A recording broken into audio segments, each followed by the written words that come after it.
2 kunci sukses buat kamu sekalian. Yang pertama, kunci suksesnya adalah birrul walidain, berbakti kepada orang tua. Kamu kalau punya orang tua, masih punya orang tua, bersyukurlah. Apalagi Allah ngasih jimat kepada orang tua kita berupa doa yang dikabulkan. Salah satu dakwatun mustajabah, la syakka fihim. 3 doa yang itu mustajab dan tidak mungkin ditolak oleh Allah. Salah satunya adalah doa orang tua untuk anaknya. Saya sampai sekarang ini, sampai mau ngisi seperti ini, bahkan saya mau keluar dari rumah sekalipun, ya mau makan di luar rumah sekalipun, saya masih minta doa sama orang tua saya kok. Meskipun rumah kita sudah berbeda. Kenapa? Saya itu kalau sudah dapat doanya orang tua itu rasanya ayem gitu, rasanya tenang banget. Saya itu dulu pernah ketika ngisi di salah satu kota, saat itu pesertanya banyak sekali, tiba-tiba mati lampu total. Saya langsung hubungi mama saya, "Mah, mohon doanya, mah, ini lampu mati total sak kabupaten, mah." "Sabar, mah, tenang, tidak usah panik, insya Allah sebentar lagi nyala." Handphone tak taruh, langsung lampu itu nyala. Saya dibisi panitia, "Mas, alhamdulillah sak kabupaten yang nyala punya kita tok karena pakai genset." Belum selesai gitu ya. Selesai saya ngisi, saya balik ke belakang panggung, para panitia ngumpul di situ. Begitu tak tengok, mereka itu ngumpul di situ pada ngomong, "Mas, ini loh Mas, tak tunjukin gensetnya." Gensetnya itu kecil, sudah banyak sawangnya, banyak debunya itu. Terus salah satu panitianya ngomong, "Mas, ini ndak ada bensinnya, kok bisa nyala?" Langsung saya dipeluk sama asisten saya, "Mas, doa orang tua, Mas, doa orang tua." Karena asisten saya tahu berkali-kali doa orang tua itu membawa keajaiban. Saya dulu ketika kuliah, setiap pagi itu jam 7 pagi harus ngantar mama saya dulu ke kantor karena mama saya guru. Padahal jam 7 pagi saya ada jadwal kuliah. Saya waktu itu kalau ngomong sama orang tua saya, "Mah, Akmal jam 7 aja kuliah." Mama saya akan ngomong, "Mal, kamu berangkat kuliah aja naik mobil atau naik motor, mama biar ke sekolahan naik angkot atau naik bis." Dalam hati saya mengatakan, "Akmal, kamu anak kurang ajar kalau sampai kamu di situ membiarkan orang tuamu naik angkot atau naik bis, sedangkan kamu naik sepeda motor atau naik mobil, sedangkan itu adalah hasil jerih payahnya orang tuamu." Saya akhirnya tidak ngomong sama mama saya kalau jam 7 pagi ada jadwal kuliah. Tak antar dulu ke kantor. Dalam perjalanan dari kantornya mama saya menuju ke kampus, saya itu berdoa, "Ya Allah, kalau memang saya mengantarkan orang tua saya ini merupakan pengamalan yang baik, ya Allah, bila nanti sampai kampus, ya Allah, dosennya belum datang, syukur-syukur kosong, ya Allah." Alhamdulillah tuh dosennya itu kalau tidak sering telat ya seringnya kosong. Sampai saya pernah ditegur sama Allah jam setengah 12, mama saya nelpon, "Mal, nanti setengah 1 bisa jemput mama ndak?" "Mah, maaf Akmal, nanti jam 1 ada ujian presentasi, nanti ndak nyandak waktunya." "Ya udah, nanti mama tak naik angkot atau naik bis aja." Jam 1 dosen belum datang, jam setengah 2 belum datang. Dalam hati saya mengatakan, tahu gitu dia aku jemput mama saya dulu.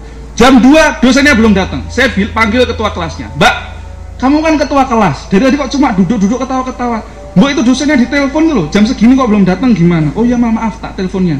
Begitu ditelepon, apa jawaban dosennya?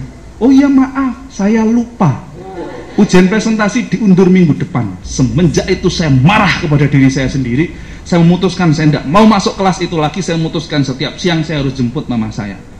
Begitu nilai itu keluar, saya ditarik sama teman saya, "Mal, sini, kamu itu kan tidak pernah masuk, mid semester tidak ikut, semesteran tidak ikut, kok bisa dapat nilai B?" Lalu tuh bilang, "Loh, saya tidak tahu, kok protesnya ke saya, protes sama dosennya." Lah kok dia protes tenan karena dosennya gitu kan. Masya Allah, iki konco apa konco gitu loh ya. Saya tuh diajak ngadep dosennya, "Bu, Akmal ini kan tidak ikut mid semester, tidak ikut semesteran, kok bisa dapat nilai B?" Apa kata dosen saya? "Ya saya tidak tahu. Ya tidak mungkin Akmal kok tidak masuk, saya yang nungguin kok Akmal ada kok, kan yang absen saya." Batin saya, "Aku sih ganteni sopo pas gitu ya." "Bu, Akmal itu ndak masuk, saya ndak tahu, yang penting sudah dapat nilai B, ya sudah, itu nilai B, nilainya Akmal. Kamu kok jadi temen kok seperti itu sih?" Batinku, kok apok weh. Lah kok tiba-tiba ada dosen saya yang saya belum pernah diajar sama beliau, saya tidak begitu kenal sama beliau, tiba-tiba beliau tuh lewat di belakang saya sambil ngomong, "Oh, itu mungkin karena Akmal birrul walidain." Saya langsung madeg, Masya Allah, ini bonus dari Allah ini ternyata. Ketika kita mendahulukan orang tua, taat sama orang tua, ternyata Allah akan nolong kepada kita. Itu pengalaman banyak, kalau saya ceritakan nanti bisa sampai jam 3 gitu ya. Yang kedua kunci suksesnya adalah intansurullah. menolong agamanya Allah. Saya belajar prinsip intang surullah ini ketika kelas 3 SMP, di mana saya punya impian pengen masuk SMA favorit. Kalau ada SMA 1, 2, 3, ya 4. Saya tidak mau masuk SMA 5, 6, 7, 8, apalagi 9, soalnya tidak ada. Sampai sama guru SMP saya itu, saya dibilang, Akmal, besok kamu mau masuk SMA 5. Saya jawab, Bu anti SMA 5. Kenapa? Soalnya bapak saya jadi guru BK di SMA 5. Nanti kalau saya macam-macam kan ketahuan, tidak enak gitu ya, tidak bebas. Singkat cerita, selama 4 hari ujian nasional saya izin tidak ikut ngaji generus. Pak, saya izin ya 4 hari tidak ikut ngaji generus. Lah ngapain? Saya mau belajar Pak, biar nilai saya bisa maksimal ujian nasionalnya. 4 hari saya izin. Ketika mengerjakan soal itu rasanya gampang banget. Saya yakin bisa masuk SMA favorit. Begitu nilai keluar, benar, saya yakin. Karena saya sudah belajar maksimal sampai tak rewangi izin ngaji, maka saya yakin nilai saya pun akan bisa maksimal. Ternyata benar, nilai saya pun bisa maksimal masuk SMA 5. SMA yang waktu itu tidak saya harapkan. Saya komplain sama Allah, ya Allah, saya kan sudah belajar ya Allah, sampai saya itu izin ngaji biar nilai saya bisa maksimal, biar belajar saya bisa maksimal. Kok nilai saya cuma segitu ya Allah? Salah saya apa ya Allah? Jangan-jangan pensil saya yang palsu atau gimana ya Allah? Masa nilai saya cuma segitu? Saya langsung ditegur sama Allah. Oh gitu ya Mal ya? Oke Mal, kamu sudah belajar, tapi sayangnya Mal, kamu melupakan pertolonganku Allah. Kamu nganggep ketika kamu ngaji itu akan menghalangi kesuksesanmu. Semenjak itu saya kapok, saya tidak mau ngulangin kesalahan saya yang sama. Singkat cerita, kelas 3 SMA. Kalau saya ceritakan kisah hidup saya mulai dari kelas 1, 2, 3 terlalu panjang. Apalagi kisah cinta saya waktu SMA. Tidak ada. Saya tidak laku dulu waktu SMA gitu ya. Ketika kelas 3 SMA, saya itu punya julukan itu dukun matematika. Apa saking pinternya? Enggak. Saya dipanggil dukun matematika karena setiap kali saya hitung-hitung soal matematika itu ya, pakai rumus, saya itu tidak pernah ketemu jawabannya. Tidak pernah ketemu. Tapi kalau cuma suruh nebak, menerawang, itu malah alhamdulillah banyak benernya. Jadi katakanlah guru saya itu mengerjakan soal di depan papan tulis.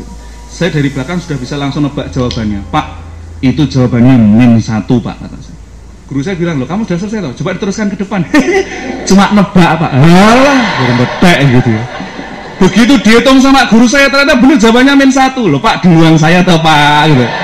Jadi kamu suruh maju tidak mau, tidak tahu caranya Pak gitu. Suatu saat guru saya waktu mengerjakan LKS muter gitu ya, terus datang ke meja saya, Mal coba dikerjakan nomor ini jawabannya berapa. Setelah itu saya lihat, Pak ini jawabannya 0 bukan Pak? Udah kamu hitung belum? Belum ya Pak. Dihitung dulu, belum mau dari jawab. Pak nanti kalau jawabannya salah baru tak hitung, coba Bapak hitung dulu jawabannya berapa. Lah kok guru saya itu ya polos banget, beliau tuh ngitung gitu ya. Dilalah jawabannya ya bener 0 gitu ya. Loh Pak bener toh jawabannya 0 gitu lah. Lah saiki piye carane yo? Caranya sama seperti Bapak. Lah piye ora mudeng tenan ya gitu lah ya. Sampai ketika katakanlah sak kelas itu ketika ulangan pilihan ganda nomor 25 katakanlah.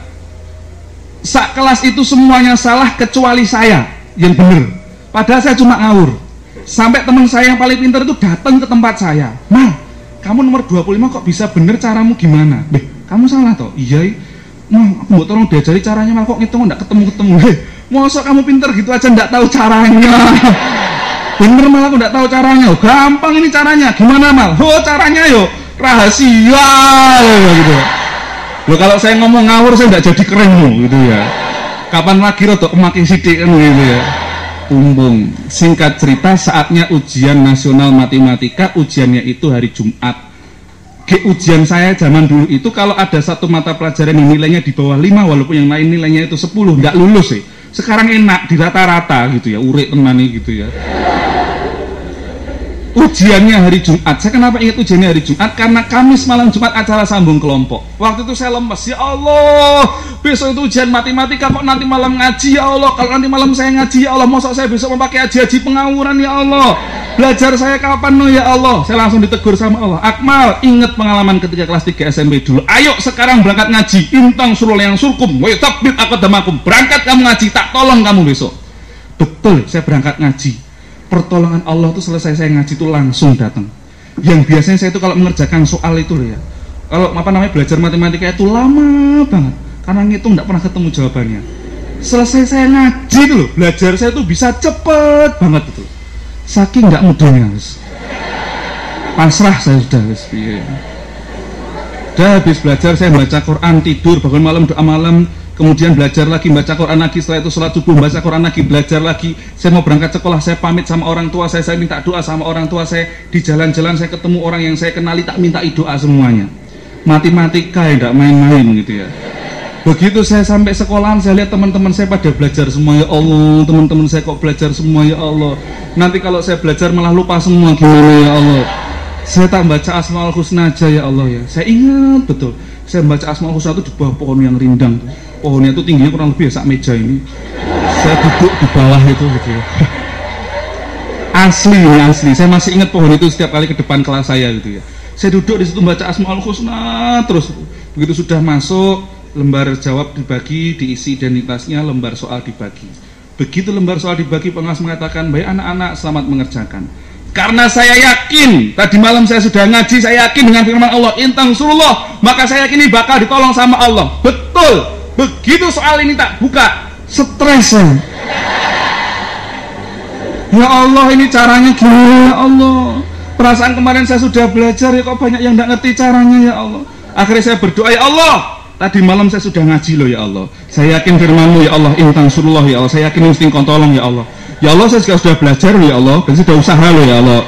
Ya Allah, saya sudah banyak baca Quran ya Allah, berdoa saya lebih mustajab loh ya Allah. Ya Allah, doa seperti kamu itu mustajab loh ya Allah. Saya yakin itu ya Allah. Ya Allah, doanya orang tua itu juga mustajab loh ya Allah. Saya yakin itu ya Allah. Ya Allah, bila saya bisa mengerjakan semua soal ini dengan jawaban yang benar ya Allah. Umpama ngawur ya Allah, saya bisa ngawur dengan jawaban yang benar. Amin. Nomor satu, alhamdulillah, dikasih hadiah sama Allah. Saya itu tiba-tiba bisa ngitung, tahu caranya, ketemu jawabannya. Alhamdulillah, dengaran ya Allah. Bismillahirrahmanirrahim, benar, amin. Nomor dua, saya mulai ditegur lagi sama Allah, Akmal sabar, jangan takabur dulu. Saya itu tahu caranya, tapi ketika ngitung, tak cari jawabannya di ABC itu tidak ada.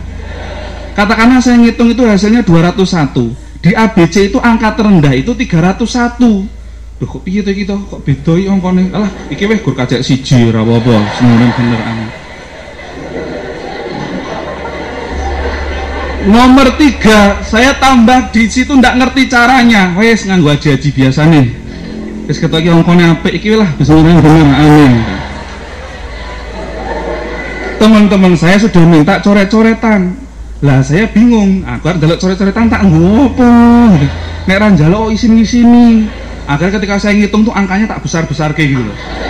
Begitu ketok kebak, Bu, kertas buram.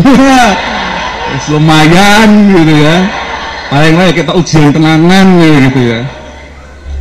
Udah, saya itu kan orang visual ya. Jadi kalau kamu ngajak ngomong saya, di sini tuh kayak ada gambarnya. Saya makanya paling benci, paling tidak suka kalau ada orang ngajak ngomong jorok. Karena di sini gambarnya jorok semua kan gitu loh. Sama Allah saya dikasih ilham juga berupa visual. Jadi sekiranya yang benar itu huruf B, entah kenapa tiba-tiba huruf B itu kayak membesar, ngezoom gitu, Mak. Zoom gini. Iki huruf B ini saya gede gitu. Sikile lah, insyaallah bener, bismillah bener amin. Saking pasrahnya saya, lembar soal itu tak taruh, saya cuma lihat lembar jawab, tak cari mana huruf-huruf yang aneh. Oh, kicene kok goyang-goyang gitu sikile lah. Bismillah bener amin.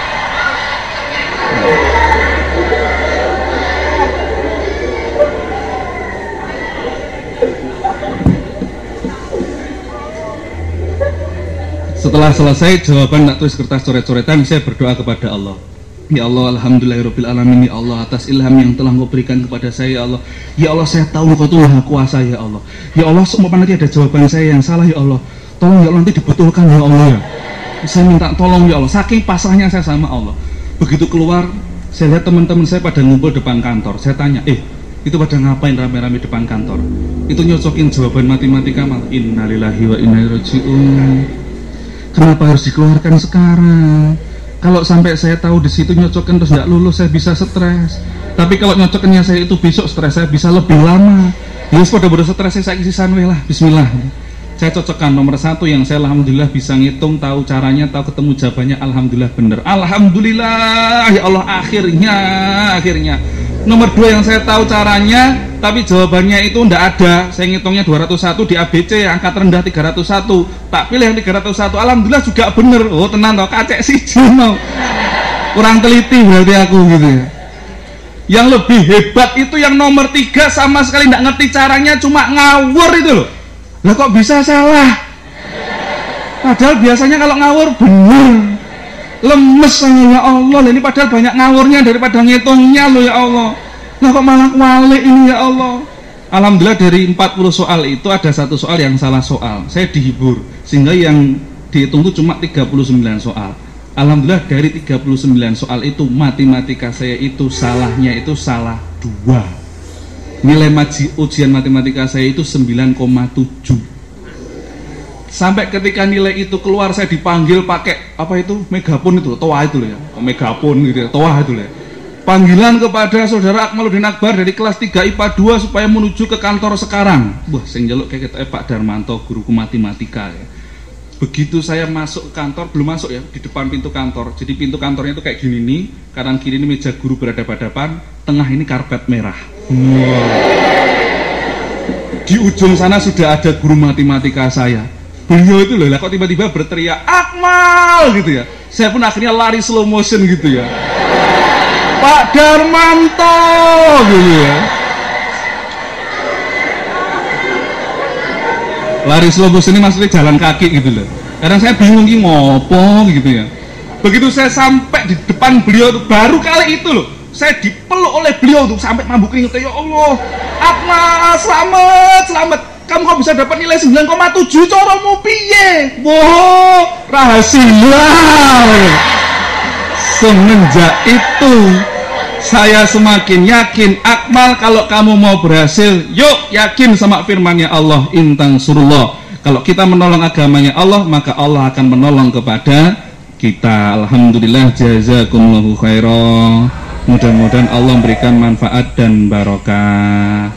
Insya Allah demikian sedikit nasihat dari kami. Ada kurang lebihnya mohon maaf yang sebesar-besarnya.